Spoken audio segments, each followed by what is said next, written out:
আমাৰ চবৰে ঘৰতে ছবি থাকে যেনে কৃষ্ণ ভগৱানৰ মহাপুৰুষ শ্ৰীমন্ত শংকৰদেৱৰ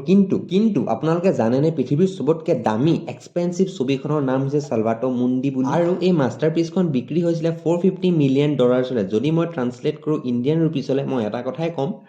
तेरा घर इसमें चले जाएगा पूरा যেহেতু ইমান ডাঙৰ পইচা মোৰ হাতত নাছে লগতে মোৰ মন আছে যে মোৰ ঘৰটো এই বিশ্ববিখ্যাত ছবিখন থাকে সেইকাৰণে মই নিউটনৰ ৰূপ এৰি মই ৰূপ ধাৰণ কৰিলো অংকু ভিঞ্চি লিঅ'নাৰ্ডো ভিঞ্চি খুৰাকৰ মাহীয়েকৰ জেঠাইকৰ পুতে মই ৰিক্ৰিয়েট কৰিম মানে পুনৰ নিৰ্মাণ কৰিম সালভাটো মুণ্ডি আৰু এটা কথা বহুত দিন হ'ল ছবি আঁকি নাই পোৱা সেই হাই ছেকেণ্ডেৰী প্ৰেক্টিকেলৰ বাঘ ভালুকবিলাকো লুকিয়ে আঁকি দিয়া কিন্তু তোমালোকে চিন্তা নকৰিবা লাগি গ'ল কামত তোমালোকৰ অংকু দাদা আজিৰ ভিডিঅ'ৰ সঁজুলিকেইটা হৈছে পেঞ্চিল লবৰ কাটাৰ নাপালো বিচাৰি সেইকাৰণে কটাৰী অলপ সময় লাগিব ব'লা বেংকত গৈ চেকখন জমা দি থৈ আহোঁ বেংকটো চাবলৈ অলপ বেলেগ লাগিছে পিছতে গম পালো হেলেম বেংকৰ বোলে আজি 82nd বাৰ্থডে আছে সেইকাৰণে গজা আৰু নিমকি খাব দিছে বনি হৈ গ'ল মাষ্টাৰপিচখন ইয়ে